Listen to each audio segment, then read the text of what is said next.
नमस्कार विद्यार्थी मित्रांनो.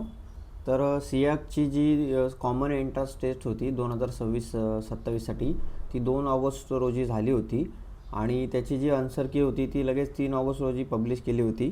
तर आय होप की तुम्ही सर्वांनी जो तुमचा स्कोर आहे तो आन्सर की पाहून तुमचा स्कोर जो आहे तो पाहिला असेल आणि त्याच्यामध्ये सीसॅटला 33 मार्क हे तुम्हाला असले पाहिजे तरच तुमचा जी एसच्या स्कोरवर मेरिट लिस्ट लावण्यात येईल. तर आता आपण पाहूया की ह्या नोटिफिकेशनमध्ये काय दिलं होतं.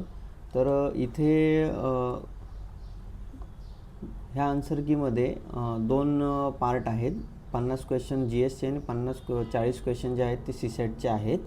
तर ह्याच्यामध्ये तुम्ही पाहू शकता की कुठलं क्वेश्चन जो आहे जर तुम्हाला वाटत असेल की तो थोडासा चुकीचा आहे, त्याच्यामध्ये ऑप्शन्स कुठले चुकीचे वाटत आहेत, तर ते तुम्ही सियाकला मेलद्वारे कळवू शकता. त्यांनी त्यांचा मेल इथे दिलेला आहे siak.cet2026@gmail.com आणि ते 7 तारखेपर्यंत द्यायचं होतं. त्याच्यामध्ये तुम्हाला हे 8 पॉईंट मेन्शन करायचे होते. तर पहिल्या पॉईंटमध्ये तुम्हाला कुठल्या प्रश्नामध्ये शंका आहे तो क्वेश्चन, त्याच्यानंतर जर उत्तर तालिकेनुसार उत्तरमध्ये जर डिफरन्स वाटत असेल तर ते मेन्शन करायचं आहे आणि तुम्हाला कुठलं उत्तर जर अपेक्षित वाटत असेल तर ते सुद्धा त्याच्यामध्ये तुम्हाला लिहून द्यायचं आहे. आणि त्याची जी हे आहे की हे उत्तर का असलं पाहिजे ते त्याचंसुद्धा तुम्हाला प्रत ही सादर करावी लागेल. मग तुमचं नाव असेल, मग तुमचं सीट क्रमांक, mobile I D, mobile number आणि ईमेल आय डी अशा ह्या 8 गोष्टी मेन्शन करून तुम्हाला ह्या मेल आय डीवरती पाठवायचं होतं आणि ते 7 तारखेपर्यंत करायचं होतं. तर ह्याच्यानंतर आता ही आलेली जी आहे ही फर्स्ट आन्सर की आहे. ह्याच्यामध्ये थोडेफार चेंजेस होतील. जर बरोबर असतील सर्व क्वेश्चन्सचे आन्सर्स तर चेंजेस होणार नाहीत. मे बी 1-2 क्वेश्चन कॅन्सलसुद्धा होऊ शकतात, कारण की 2025च्या सी ई टीमध्ये 2 क्वेश्चन्स हे कॅन्सल झाले होते.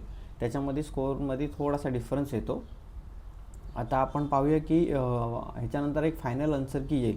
फायनल आन्सर कीमध्ये जे काही चेंजेस असतील ते या मेलद्वारे आले असतील ते चेक करून ते करेक्शन करून ते फायनल आन्सर की अपलोड होईल. जास्त फार काय चेंज होणार नाही.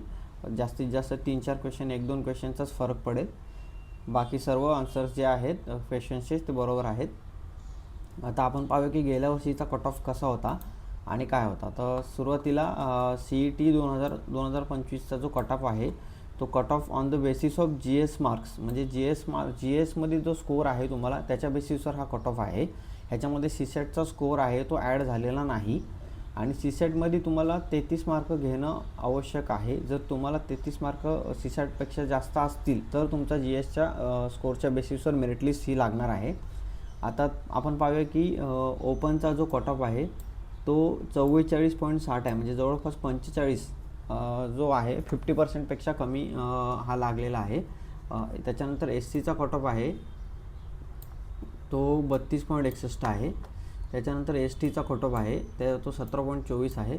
अशा प्रकारे प्रत्येक कॅटेगरीचा कट ऑफ दिलेला आहे. V J A, N T B, N T C, N T D, O B C. तर ओ बी सीचा जो कट ऑफ आहे तो 32.59 आहे.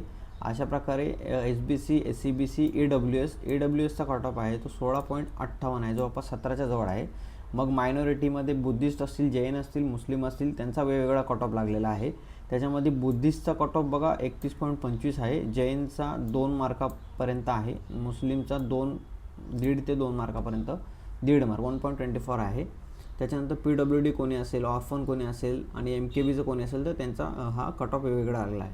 आता तुम्हाला ह्याच्यामध्ये एक गोष्ट लक्षात घ्यायला पाहिजे की जी एसचा स्कोर आणि सीसॅटचा स्कोर. तर आपण 2 केसेस पाहूया ह्याच्यामध्ये. जर एक विद्यार्थी आहे त्याला जी एसमध्ये 60 मार्क आहेत आणि सीसॅटमध्ये 30 मार्क आहेत तर त्याचा जो स्कोअर आहे तो सीसॅटमध्ये फेल आहे, म्हणजे तो क्वालिफाईड नाही झाला. आणि एखादा विद्यार्थी जो आहे ज्याला सीसॅटमध्ये 35 मार्क आहेत आणि जी एसमध्ये 45 ते 50च्या दरम्यान मार्क आहेत, म्हणजे पहिल्या विद्यार्थ्यापेक्षा कमी मार्क आहेत जी एसमध्ये, पण तो जी एस सीसॅट क्वालिफाय असल्यामुळे त्याचा जो पेपर त्याचं जे नाव आहे ते मेरिट लिस्टमध्ये येण्याचे चान्सेस आहेत. अशा पद्धतीने ही मेरिट लिस्ट लागली जाते. आता ह्याच्या पुढचा रोडमॅप काय असायला पाहिजे, ह्याच्या पुढे काय होईल तर ते सुद्धा आपण पाहूया की कशा पद्धतीने पुढची प्रोसेस होणार आहे.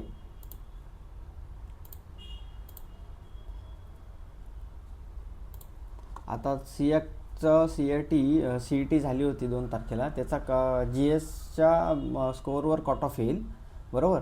मग तुम्हाला जवळपास 1:3 रेशोमध्ये इंटरव्ह्यूला विद्यार्थी बोलवले जातील, शॉर्टलिस्ट केले जातील.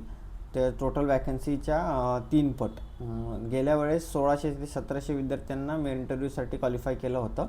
आणि आता फायनल आन्सर की अपडेट होईल 2-3 दिवसामध्ये. ती आन्सर की अपलोड झाल्यानंतर परत एकदा स्कोअर तुम्ही कॅल्क्युलेट करून पहा तुमचा स्कोअर किती येतो आहे.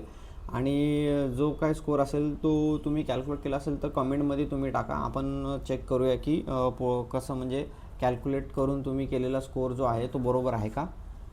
आणि येणाऱ्या इंटरव्ह्यूसाठी तुम्हाला जे काही गायडन्स असेल ते आपण प्रोव्हाइड करणार आहोत. आज फक्त आपण शॉर्टमध्ये प्रोसेस काय असणार आहे आणि काय करावं लागणार आहे ते आहे, आणि साधारण कालावधी किती वेळ जाईल ह्याच्यामध्ये सर्वांमध्ये ते पाहणार आहोत. त्याच्यानंतर तुम्हाला जेव्हा रिझल्ट फायनल आन्सर की आल्यानंतर रिझल्ट लागल्यावर इंटरव्ह्यू पॅनल ॲलोकेशन होईल. मग इंटरव्ह्यू पॅनल ॲलोकेशन होताना तुम्हाला मुंबई, नाशिक आणि कोल्हापूर अशा वेगवेगळ्या इंटरव्ह्यू पॅनल्स असतात. त्याच्यामध्ये तुम्हाला सेपरेट व्हॉट्सअप ग्रुप बनवला जाईल आणि त्याच्यामध्ये तुम्हाला ईमेलद्वारे कळवण्यात येईल आणि लिंक तुम्हाला व्हॉट्सअप ग्रुप जॉईन करण्यासाठी पाठवली जाईल. त्या लिंकने तुम्ही त्या व्हॉट्सअप ग्रुपला जॉईन करू शकता. तिथे तुम्हाला अपडेट्स मिळतील आणि तुम्हाला ते पाहायचं आहे की तुमचा इंटरव्ह्यू कधी आहे आणि तुमचं शेड्यूल कधी आहे, आणि त्यासाठी तुम्हाला ते व्हॉट्सअप ग्रुप जॉईन करून पाहावे लागणार आहेत. आणि इंटरव्ह्यू कसा होतो, काय होतं हे आपण हे आल्यानंतर चेक करूया, मेरिट लिस्ट आल्यानंतर. मग त्याच्यामध्ये साधारण 10 ते 15 मिनटाचा इंटरव्ह्यू होतो. त्याच्यामध्ये 3 ते 4 पॅनल मेंबर असतात. ते काय कसं आहे ते आपण पाहणार आहोत. आणि इंटरव्ह्यू तुमचा हा ऑनलाईन होणार आहे. त्याच्यामध्ये तुम्हाला एक सॉफ्टवेअर आहे गुगलचा, गुगल मीट, तो तुम्हाला अपडेट करून ठेवायचा आहे. कोणाचा अपडेट नसेल तर त्याने अपडेट करायला हवा तो, जेणेकरून नंतर काय इंटरप्शन्स व्हायला नको इंटरव्ह्यू चालू असताना. आणि तुमचं महत्त्वाचं म्हणजे नेट कनेक्शनसुद्धा व्यवस्थित असलं पाहिजे इंटरव्ह्यू देताना. त्याच्यामुळे ह्या सुद्धा बारीक गोष्टी आहेत ते तुम्हाला पाहायच्या आहेत.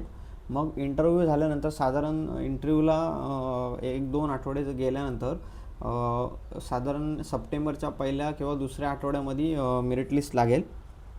मेरिट लिस्ट लागल्यानंतर इंटरव्ह्यूचे जे हे असतील प्रेफरन्स फॉर्म, इंटरव्ह्यू झाल्यानंतर जे प्रेफरन्स फॉर्म असतील ते आउट केले जातील.